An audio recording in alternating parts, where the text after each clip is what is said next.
averti. Le nombre de ses membres se compte par dizaines de milliers d'un bout à l'autre du pays.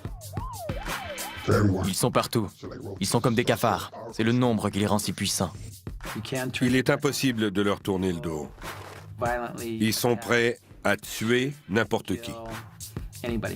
Le 18th Street Gang a modifié les règles de la culture de gang et façonné une puissante entreprise criminelle. Ce gang est un peu comme une société qui diversifie ses activités dans tout le pays pour pouvoir progresser. Ils occupaient un territoire, ils s'emparaient de différents secteurs de drogue et d'activités criminelles. Et les gens qui refusaient de coopérer se faisaient amocher sérieusement. Dans ces rues, les vainqueurs ne se contentent pas de l'emporter sur leurs rivaux.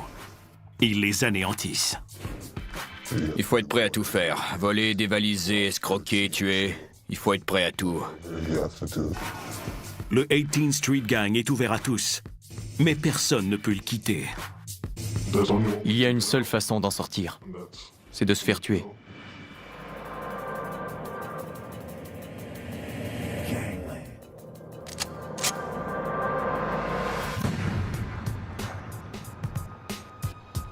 Los Angeles, le 4 septembre 1994. À l'ouest du centre-ville, dans le quartier Westlake, deux tueurs embusqués attendent leur cible. À la faveur de l'obscurité, ils font le guet et préparent leurs armes, des AK-47. C'est une de ces ruelles typiques de Los Angeles. Un passage où il y a à peine assez d'espace pour une voiture. Un des hommes, Juan Termite Romero, est un soldat prometteur dans une clique du 18th Street Gang appelée les Columbia Little Psychos.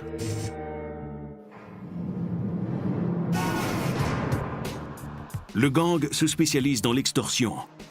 Il soutire de l'argent à tout le monde, aux revendeurs comme aux gens d'affaires, en échange de sa protection. Une part des profits est remise au patron de Termite, Frank Puppet Martinez. Puppet fait également partie de la mafia mexicaine, ou la MA, le plus puissant gang de prison de la Californie. La cible qu'attendent les deux hommes armés est un ennemi de Puppet. Il a envoyé un percepteur sur le territoire de Puppet pour s'emparer des profits. Le soldat le plus prometteur du gang, Termite, est chargé de régler le problème. Termite s'occupait des missions. S'il y avait un travail à exécuter dans le quartier, le gang allait voir Termite et lui disait ce qu'il devait faire.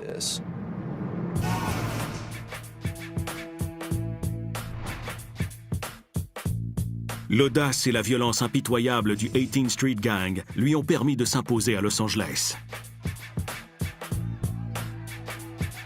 Ce gang, majoritairement composé de latinos, compte environ 20 000 membres. C'est le plus important réseau criminel du comté de Los Angeles. Il est 2 fois plus important que le MS-13 qui arrive bon deuxième. Le 18th Street Gang est le groupe numéro 1 dans le comté de Los Angeles. Il est le plus audacieux et le plus notoire.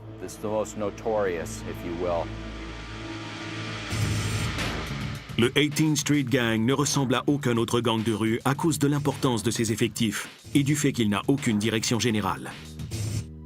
En fait, le 18th Street Gang est formé d'une coalition peu structurée regroupant plus d'une vingtaine de cliques.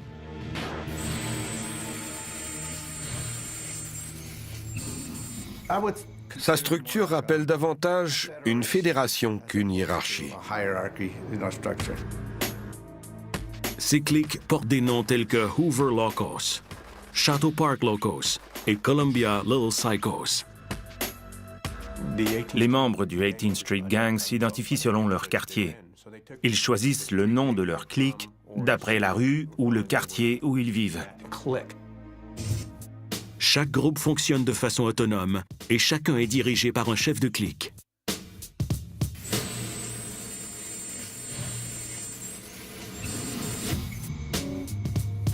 Ces chefs de clique sont les moteurs du 18th Street Gang, même s'ils ne communiquent pas entre eux. C'est un peu comme un chef de peloton dans l'armée. Même si tout le monde est dans l'armée, il y a 50 millions de groupes différents et ils ne savent pas toujours ce que font les autres. Ils ont chacun leur plan d'action. Ce chef de clique, que nous appellerons Jesse, dirigeait une bande dans un quartier situé au sud de Los Angeles. Il a fait tout ce qu'il fallait pour gravir les échelons. Ça m'a pris 1 an et demi de crimes de toutes sortes. Quand on ne refuse rien, on se fait rapidement un nom. Peux-tu me voler une voiture? Ouais. Est-ce que tu veux vendre de la drogue? Ouais. Peux-tu tirer sur quelqu'un? Ouais. Plus je commettais de crimes, plus j'étais respecté des autres membres du gang. Souvent, le travail de chef de clique consiste à commettre un meurtre. Le choix de la cible doit être avantageux pour le gang. Il faut trouver quelqu'un qui en vaut la peine. Comme une personne d'un gang rival, par exemple. Si on tue un chef de clique, qui est aussi un revendeur de drogue, on fait perdre de l'argent à ce gang. Et la méthode utilisée pour tuer est tout aussi importante. Chacun choisit ses propres armes et sa façon de tuer. Moi, je poignardais. N'importe qui peut utiliser une arme à feu, alors qu'il faut pas avoir froid aux yeux pour s'approcher de quelqu'un et le poignarder.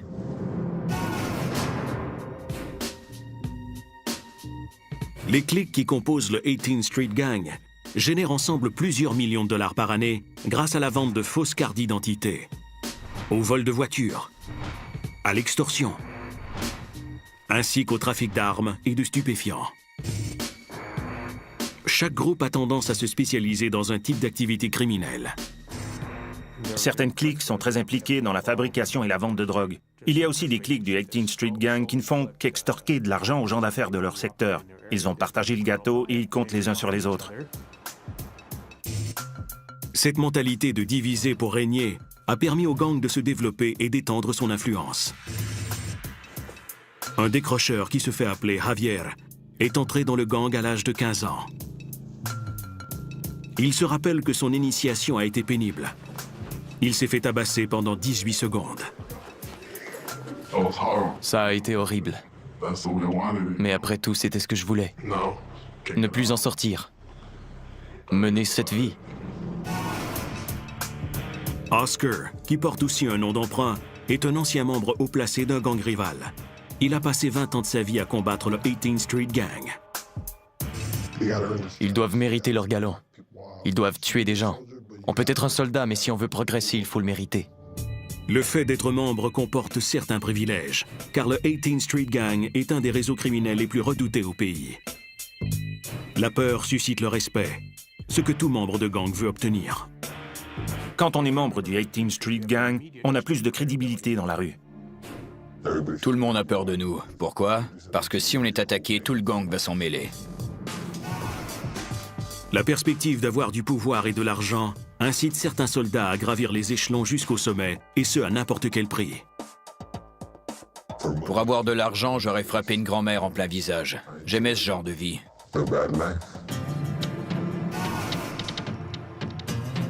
Dans ce libre marché basé sur le vice, la cupidité et le meurtre, le 18th Street Gang se propage comme une traînée de poudre.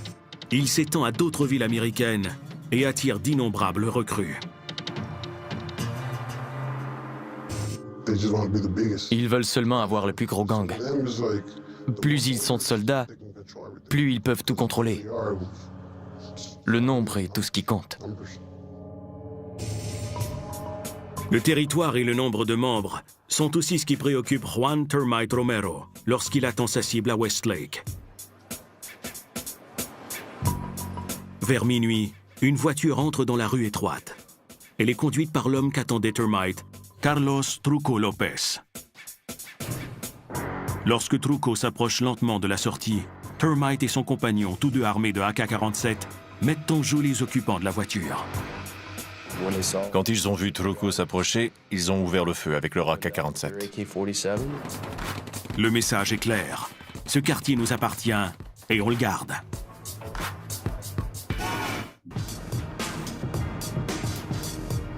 À Los Angeles, la capitale des gangs aux États-Unis, le plus important gang de rue, le 18th Street Gang, doit son pouvoir à ses nombreux membres. Ils sont une sorte de superpuissance. Leurs soldats sont les plus nombreux. Au cœur du quartier Westlake, dans l'ouest de la ville, Rien ne représente mieux le pouvoir du gang que cette murale en hommage au 18th Street Gang. Cette peinture murale est l'identité du gang. Elle a autant d'importance qu'un tatouage. Aucun autre gang n'a jamais osé la couvrir de graffiti. C'est un signe de respect. La murale porte les noms de certains personnages légendaires du 18th Street Gang, dont Termite Romero. Le message est évident. Ce quartier appartient au 18th Street Gang.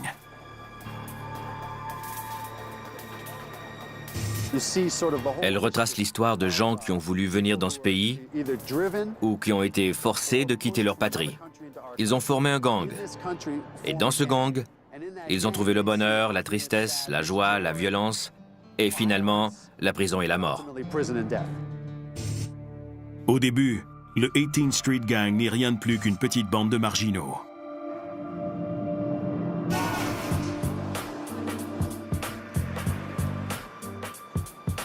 Au milieu des années 1960, des immigrants d'Amérique centrale et d'Amérique du Sud, ainsi que des Noirs et des Coréens, commencent à s'installer dans un secteur situé juste à l'ouest du centre-ville de Los Angeles. Le quartier, appelé Pico Union, est dirigé par un puissant gang exclusivement mexicain appelé Clanton 14 ou C-14. Rejetés par C-14 à cause de leur race, les jeunes qui ne sont pas mexicains forment leur propre gang, le 18th Street Gang, d'après le nom d'une rue située en plein cœur de Pico Union.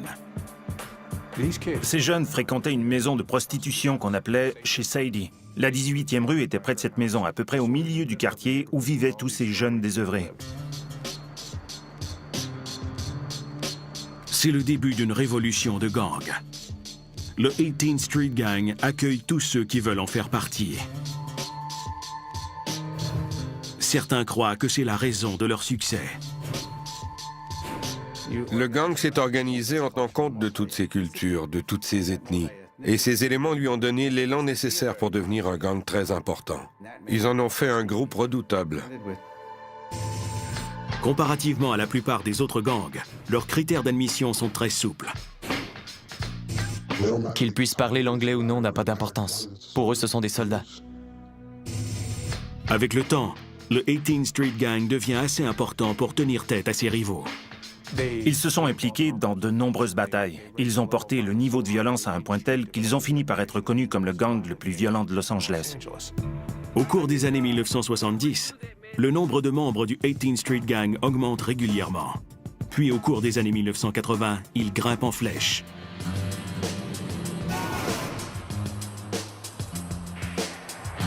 En Amérique centrale, les guerres civiles brutales qui ont lieu au Salvador et au Guatemala incitent des milliers de personnes à quitter leur pays et à se réfugier aux États-Unis. Le quartier Pico Union est envahi par de nombreux immigrants. Le 18th Street Gang considère les adolescents qui viennent d'arriver comme des recrues potentielles et les accueille à bras ouverts. Leurs parents avaient plusieurs emplois. Ils partaient au travail tout le matin et les jeunes restaient seuls à la maison. Dans la rue, des membres du 18th Street Gang ont commencé à leur payer des trucs et à leur dire qu'ils pourraient avoir de l'argent eux aussi, s'ils faisaient partie du gang. Le 18th Street Gang permet à ces jeunes immigrants d'avoir une identité dans leur nouveau pays. Mais le gang exige beaucoup plus en retour. Ils savaient que ces jeunes n'avaient nulle part où aller. Alors ils leur faisaient croire n'importe quoi. Ils disaient « Je peux te faire gagner de l'argent, je peux t'offrir un endroit où vivre. » Et le jeune disait « Vraiment? Que faut-il que je fasse? Tu n'as qu'à faire partie de mon gang, d'accord? » The 18th Street Gang est probablement le gang qui s'est développé le plus rapidement. La politique d'accueil du 18th Street Gang s'étend même aux enfants. Certains ont à peine 11 ans. Ils étaient surnommés l'armée des enfants, car le gang tentait de recruter des membres jusqu'à l'école primaire. Le nombre de membres du 18th Street Gang augmente sans cesse. Les bandes étendent leur influence à d'autres quartiers de Los Angeles, intégrant des territoires qui appartenaient jadis à leurs rivaux. C'était comme une guerre éclair. Ils occupaient un territoire, ils s'emparaient de différents secteurs de drogue et d'activités criminelles, et les gens qui refusaient de coopérer se faisaient amocher sérieusement. Oscar, un membre haut placé d'un gang rival, est témoin de la croissance incroyable du 18th Street Gang. Il dit que les cliques avaient recours à la crainte et à l'intimidation pour obliger de nouveaux membres à faire partie du gang. Ils prenaient le contrôle de tout un pâté de maisons. C'est ainsi qu'ils procédaient. Certains n'étaient pas intéressés à faire partie du gang, mais ils n'avaient pas le choix. Même le gamin le moins dégourdi était enrôlé.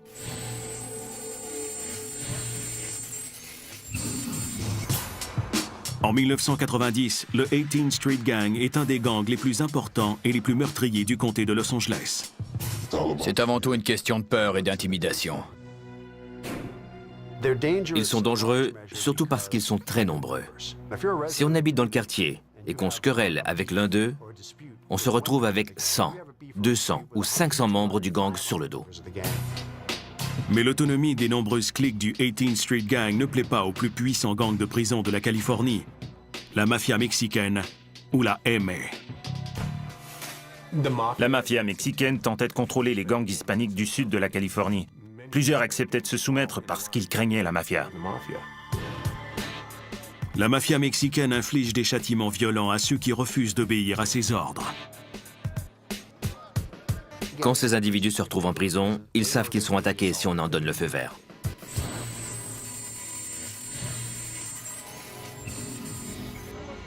Cette peur est très présente. En plus, d'autres membres de leur clique qui sont en prison peuvent aussi être menacés. Ils reçoivent des appels ou des lettres de leurs camarades en prison qui leur disent « Dépêche-toi de payer, fais quelque chose. Sinon on va nous battre ou nous tuer. » En 1992, la mafia mexicaine convoque un sommet avec des représentants du 18th Street Gang. L'enquêteur Richard Duran est informé de cette rencontre qui est secrètement enregistrée sur bande vidéo. Cette rencontre a été menée par les membres de la mafia mexicaine afin d'établir certaines lignes directrices dans les quartiers. La mafia ordonne à chaque équipe du 18th Street Gang de lui verser désormais des redevances sur les profits réalisés dans la rue. Elle les informe également qu'ils doivent expulser les Noirs de leur rang et abandonner les fusillades au volant d'une voiture. Il s'était produit un incident. L'enfant d'un membre de la mafia mexicaine avait été tué lors d'une fusillade au volant. Cet ordre est venu de la mafia qui a dit « Pour tuer quelqu'un, vous allez devoir vous en approcher ».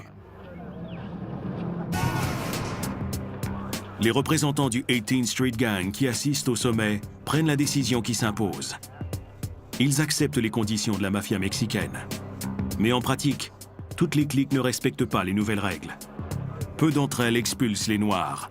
Et selon un chef de clique, les tueurs trouvent des moyens de contourner l'interdiction concernant les fusillades au volant. Il suffit de mettre un pied dans la rue. On peut ouvrir la porte et poser un pied dans la rue et ce n'est plus une fusillade au volant d'une voiture. On peut tirer sur tout le monde et repartir.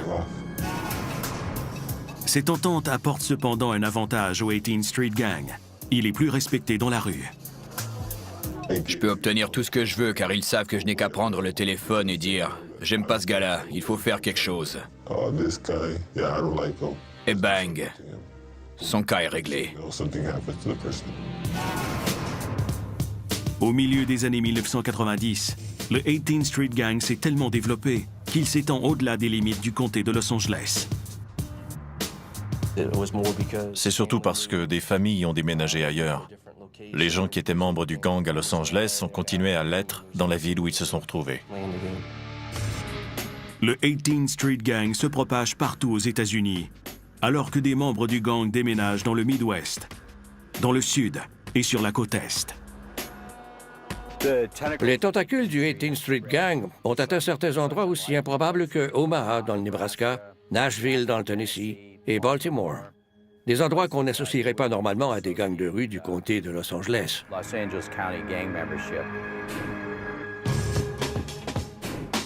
Et quel que soit l'endroit où le 18th Street Gang prend racine, la violence s'installe.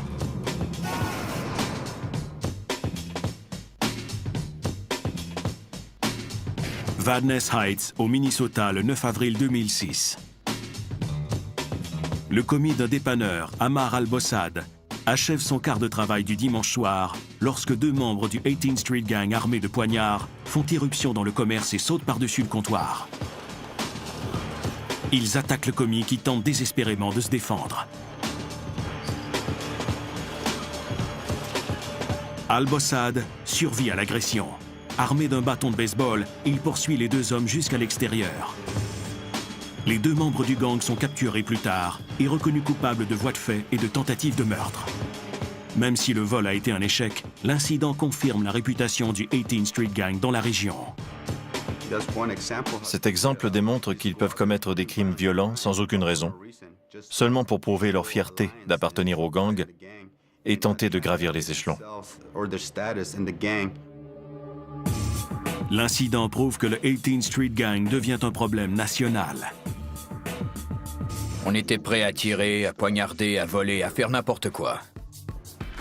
Personne n'est à l'abri des représailles du gang, même pas les policiers.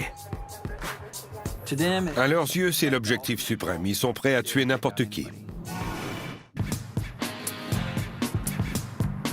Dans le monde interlope de Los Angeles, le respect est d'une importance primordiale.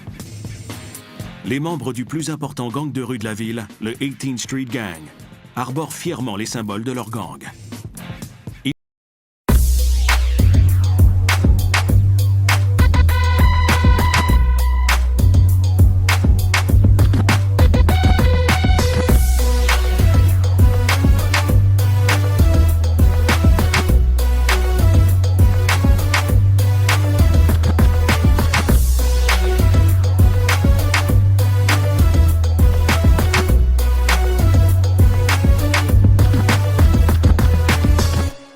Ils portent le chiffre 18 sur leur chandail et leur tatouage, afin d'annoncer à tout le monde qu'ils détiennent le pouvoir. Ils enlèvent leur chemise et se pavanent en montrant leur symbole. Hé, regardez comme je suis fort et méchant, je suis un membre du 18th Street Gang. Personne n'ose s'en prendre à l'un d'eux, car si on le fait, 10 autres gars se portent aussitôt à sa défense. Jesse, qui a grandi près du secteur sud de Los Angeles, était à même de voir qui était respecté et qui ne l'était pas dans son quartier. Les membres des gangs marchaient la tête haute. Ils étaient les durs de l'école. Qui n'aurait pas aimé ressembler à un dur? Jesse devient un soldat du 18th Street Gang et s'efforce de mériter le respect du chef de sa clique.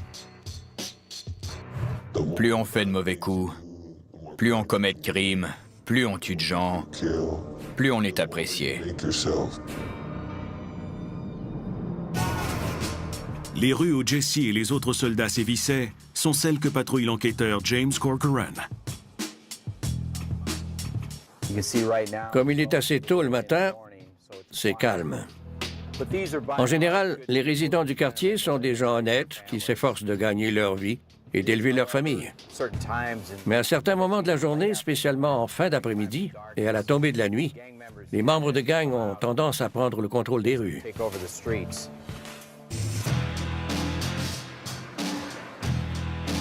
Les graffitis du 18th Street Gang se retrouvent partout. Des variantes du chiffre 18 sont les inscriptions qu'on voit le plus souvent. On peut voir 2 S pour Southside, le chiffre romain 18 ici, puis ST pour Street. Il a déjà été biffé par un gang rival, ce qui peut annoncer des problèmes. On est actuellement à l'arrière du 500 Westlake, qui est une forteresse du 18th Street Gang. Ce secteur est contrôlé par le 18th Street Gang, en l'occurrence la clique CLCS, les Columbia Little Psychos. Comme vous pouvez le voir, il y a un B pour Barrio, une flèche pointée vers le bas pour revendiquer le quartier et aussi un 18. Les policiers ne connaissent que trop bien les moyens que les membres du 18th Street Gang sont prêts à utiliser pour se faire un nom et être respectés.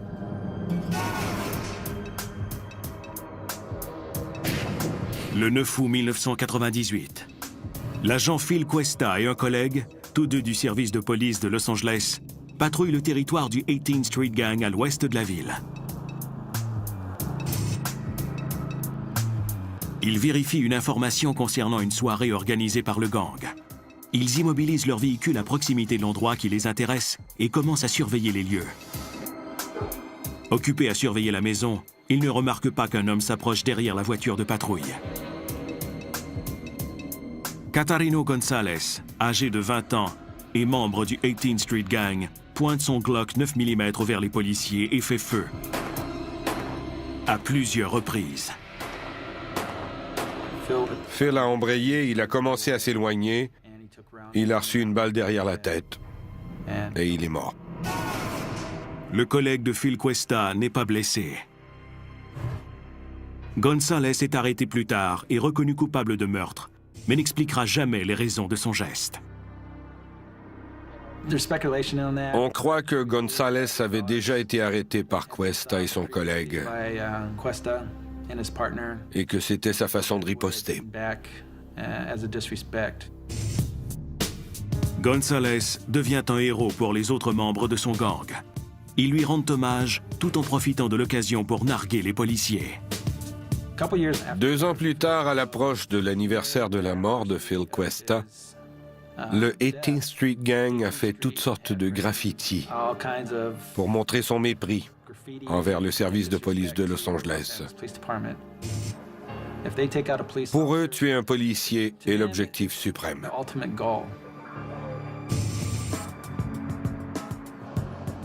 Les membres du 18th Street Gang estiment que le quartier leur appartient et qu'ils doivent le défendre jusqu'à la mort. Jesse dit que sa bande interceptait les autres jeunes qui s'aventuraient sur son territoire. On allait voir quelqu'un et on lui demandait à quel quartier il appartenait et s'il avait des problèmes avec notre gang.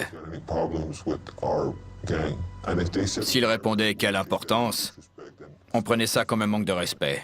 On utilisait ce qu'on avait, un fusil, un poignard ou un bâton de baseball et on lui réglait son cas. Pour Jesse, la violence est une façon de se faire respecter, mais il doit aussi rapporter de l'argent au gang. On était de bons voleurs de voitures. On avait 6 commandes par soir. Certains gangs sont réputés pour le commerce de la drogue alors que nous, on gagnait de l'argent en volant des voitures. On dépensait ensuite cet argent en achetant des armes, la drogue, tout ce qu'on voulait. Jesse ne perd jamais de vue son objectif, qui est de s'élever au premier rang de sa bande. À 20 ans, il devient chef de clique. J'avais 4 voitures et je ne travaillais pas. Quand mes enfants voulaient quelque chose, j'entrais dans un magasin et j'en ressortais avec un chariot rempli de jouets. J'aimais avoir de l'argent, mais qui n'aime pas avoir de l'argent? Même si Jesse a une certaine autorité, il sait que dans son quartier situé au sud de Los Angeles, sa clique est éloignée du pouvoir du 18th Street Gang. Le cœur du 18th Street Gang se trouve à l'ouest, où, selon Jesse, tout est plus sophistiqué et plus lucratif. Ils contrôlent le secteur. Tout le monde paie. Tout le monde est coincé. Tout le monde fait partie du programme. Ici, dans le quartier Westlake, la plus violente clique du 18th Street Gang, les Columbia Little Psychos, accède au pouvoir au cours des années 1990. Pendant des années, le 18th Street Gang a été un gang tentaculaire sans véritable structure. Mais les Columbia Little Psychos changeront tout cela. Avec Puppet Martinez qui surveille le gang depuis la prison et Termite Romero qui dirige les opérations dans la rue, les réseaux d'extorsion et de drogue se développeront au point de faire concurrence à la mafia italienne. Cependant, cette réussite causera finalement sa perte et les forces policières lui porteront le coup de grâce.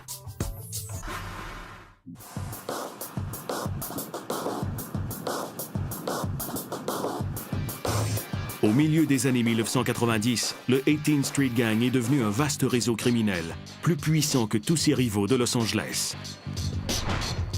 Avec plus d'une vingtaine de cliques regroupées sous son autorité, cette coalition peu structurée contrôle en bonne partie le territoire de la drogue dans le comté de Los Angeles. Ils font tout ce qui peut leur rapporter de l'argent. Ils sont présents partout où il est possible d'obtenir de l'argent de façon illégale. Cependant, le gang n'a aucune direction générale. 2 membres en sont conscients et décident de porter le 18th Street Gang à un autre niveau. En 1992, Juan Termite Romero et Frank Puppet Martinez commencent à travailler ensemble pour améliorer le secteur ouest de Los Angeles. Termite Romero est un soldat prometteur dans une clique appelée les Columbia Little Psychos, ou CLCS, affiliée au 18th Street Gang. Puppet Martinez est un membre haut placé de la mafia mexicaine, un gang de prison qui contrôle également les activités des Little Psychos. Les Little Psychos sont menacés lorsqu'un des rivaux de Puppet tente de mettre la main sur ses profits. Le rival de Puppet envoie un membre du 18th Street Gang, Carlos Truco Lopez, sur le territoire des Little Psychos pour s'emparer des profits réalisés dans la rue. On lui a demandé d'aller prendre l'argent qui avait été recueilli. Il y avait une querelle derrière tout ça. Et Puppet a dit « ça ne se passera pas comme ça ». Le soir du 4 septembre 1994, Termite et un autre individu attendent l'arrivée de Truco dans cette rue étroite du quartier Westlake. Vers minuit, la voiture de Truco s'approche. Termite et son collègue pointent leur AK-47 en direction de la voiture. Truco et sa copine n'ont aucune chance de s'en tirer. Truco se baladait dans le quartier par une chaude soirée d'été et il est entré dans un passage très étroit. Les membres du gang avaient tout prévu et quand il s'est approché de la sortie, ils ont criblé sa camionnette de balles afin de garder l'usage exclusif de ce territoire. Puppet Martinez accorde une promotion à Termite pour son excellent travail. Il le nomme chef de clique des Little Psychos. Termite a été choisi par Frank Martinez dans la mafia mexicaine. C'est dire à quel point les CLCS étaient contrôlés. Termite se met rapidement au travail pour faire ses preuves. Il voit dans le parc MacArthur, situé sur le territoire du 18th Street Gang, une excellente occasion d'enrichir le gang.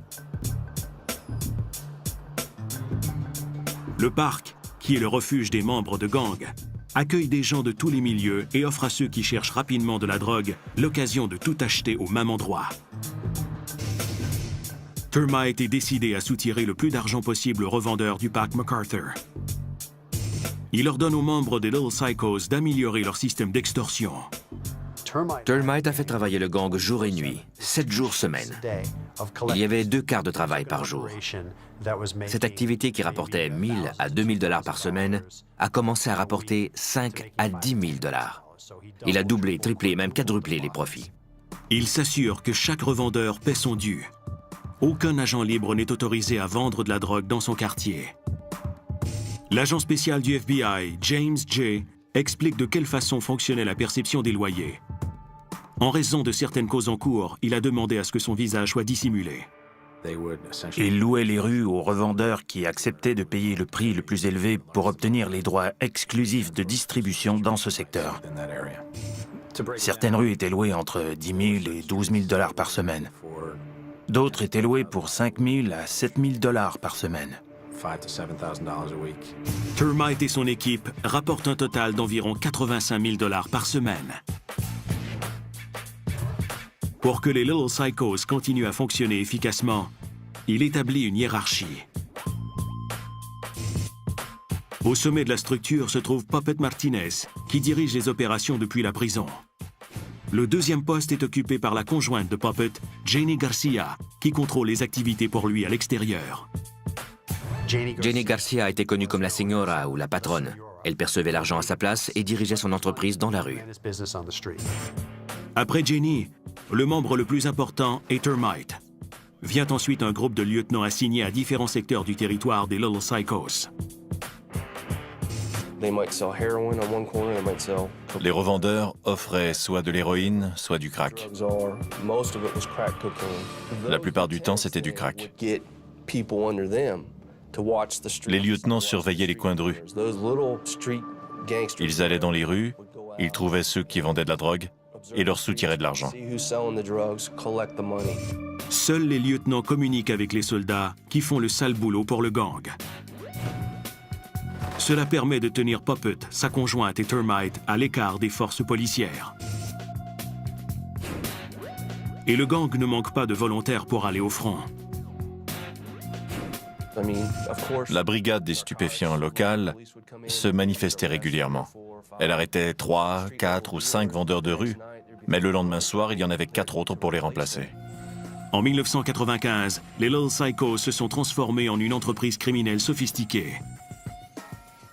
C'est une progression remarquable pour n'importe quelle clique du 18th Street Gang et un modèle à suivre pour les autres. Ils formaient une des cliques les plus importantes, les mieux organisées et les plus violentes du 18th Street Gang. Ils étaient responsables de nombreux actes de violence dans le quartier Westlake de Los Angeles. Mais leur succès attire sur eux une attention non désirée. Les autorités fédérales commencent à s'intéresser à Termite et à la clique du 18th Street Gang. On entendait parler des Columbia Little Psychos, de l'argent qu'il amassait et de la hiérarchie qui avait été établie. Termite a été trop efficace. Ces initiatives permettent au FBI de préparer peu à peu un dossier de criminalité organisée contre le gang. Les agents fédéraux surveillent de près des Little Psychos et enregistrent des conversations téléphoniques. Le 4 mars 1999, grâce aux informations recueillies, des agents du FBI effectuent une descente dans les maisons de Janie Garcia, de sa sœur et de sa mère. Dans ces maisons, ils ont découvert 3 cachettes remplies d'argent. Une qui contenait 450 000 $, une deuxième de 80 000 $ et une dernière de 9 000 $. Les 9 000 $ étaient apparemment un paiement que Termite avait laissé 2 ou 3 jours plus tôt. Les interventions policières sont le point de départ de la descente aux enfers de Termite.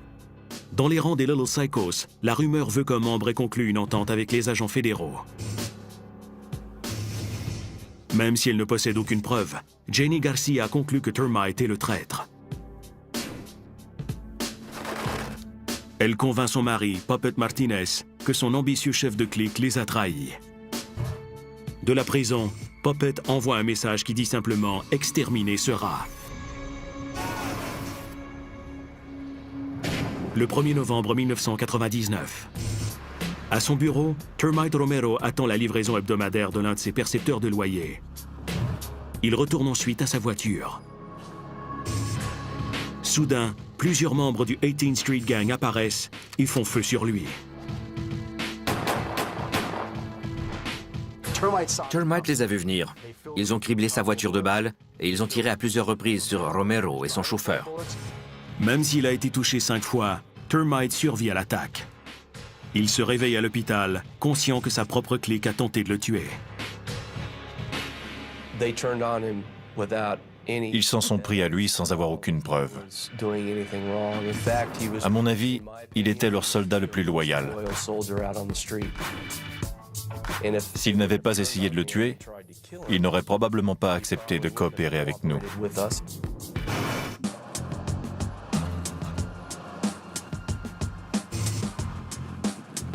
Novembre 1999.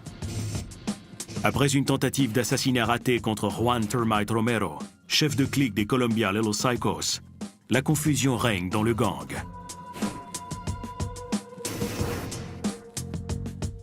Les Little Psychos sont une entreprise criminelle sophistiquée qui rapporte des millions de dollars. Mais lorsque le gang s'est retrouvé dans la mire du FBI, les membres ont commencé à craindre qu'il y ait un traître parmi eux. Frank Puppet Martinez, un membre de la mafia mexicaine qui a aidé à diriger la clique du 18th Street Gang, a donné le feu vert pour l'exécution du chef de clique, Termite Romero.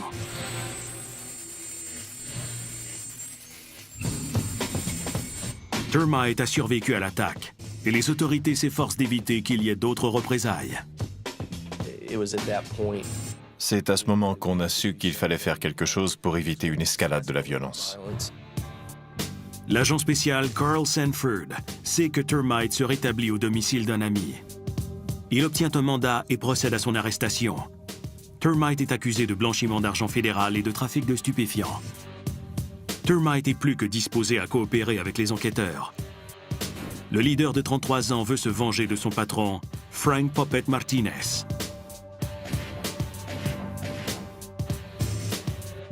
Il était blessé. Il avait été loyal à Frank. Il avait été un bon soldat pour Frank, mais parce qu'on avait décidé à tort qu'il était un traître, il a décidé de coopérer avec nous.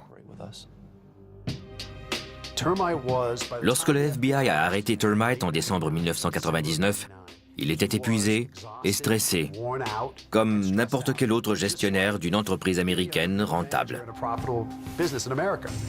Il avait donné le meilleur de lui-même et l'organisation avait tenté de le tuer. Termite fournit aux autorités assez d'informations pour causer la perte des Little Psychos et de ses dirigeants. Grâce à son témoignage et aux autres preuves recueillies par le FBI, le gouvernement inculpe 26 membres du 18th Street Gang et de la mafia mexicaine sous des accusations allant de l'extorsion au rackettierisme et au meurtre. Il était crucial d'avoir quelqu'un qui connaissait le gang de l'intérieur. Non seulement quelqu'un de l'intérieur, mais un chef qui traitait à la fois avec des supérieurs et des subordonnés. Sa coopération a été inestimable. Finalement, 24 des 26 accusés sont condamnés. Plusieurs sont d'anciens membres de la clique de Termite. 2 d'entre eux sont toujours en fuite. Le juge a décidé que Termite méritait une sentence réduite. S'il a une bonne conduite en prison, il pourrait éventuellement être libéré. Les agents fédéraux ont réussi à démanteler une des cliques du 18th Street Gang. Mais ils n'engagent aucune poursuite contre les autres, en grande partie parce que personne d'autre n'a mis au point une opération semblable à celle des Little Psychos.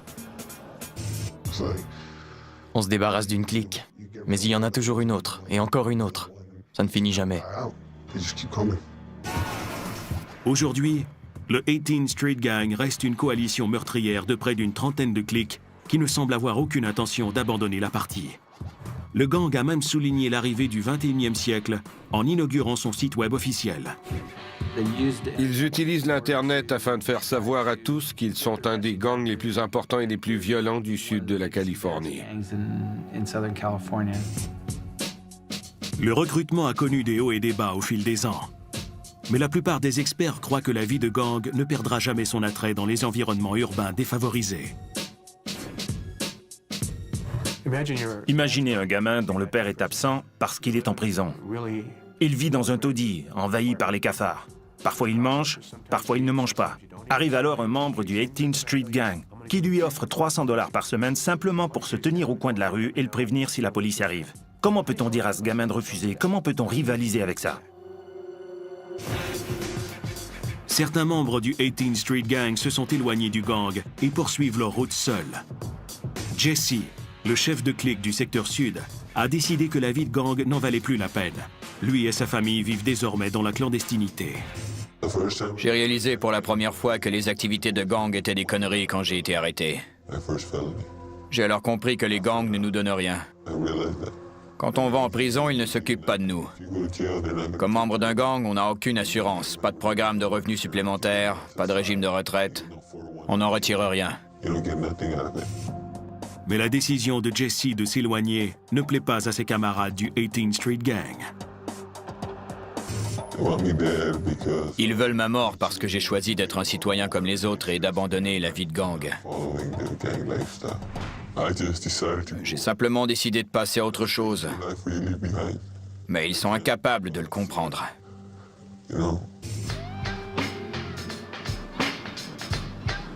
Jesse est aussi déterminé à se battre pour conserver sa nouvelle vie qu'il l'était lorsqu'il faisait partie du 18th Street Gang. Il ne fait pas mystère des mesures qu'il doit prendre pour protéger sa vie et celle de sa famille. On n'a aucun scrupule quand il s'agit de gens qui veulent nous tuer. On n'a aucune pitié. Si je meurs, mes parents vont être tristes. Si je meurs, mes enfants vont être tristes. Et qui s'occupera d'eux? Je n'aurai aucun remords à tuer des gens qui me placeraient dans ce genre de situation. Les membres de gang se renouvellent avec chaque génération. Mais la légende a immortalisé certaines personnalités marquantes du 18th Street Gang. Leurs noms sont inscrits sur ce mur et font partie de l'identité de la communauté. Environ la moitié des gens dont les noms sont sur ce mur ont été poursuivis en justice par le FBI et condamnés, ou ont été tués par d'autres gangs. Leurs histoires violentes et tragiques sont à l'image du 18th Street Gang et continueront à l'inspirer pendant longtemps. Puis le gang évoluera et la prochaine génération se taillera à son tour une place dans l'histoire.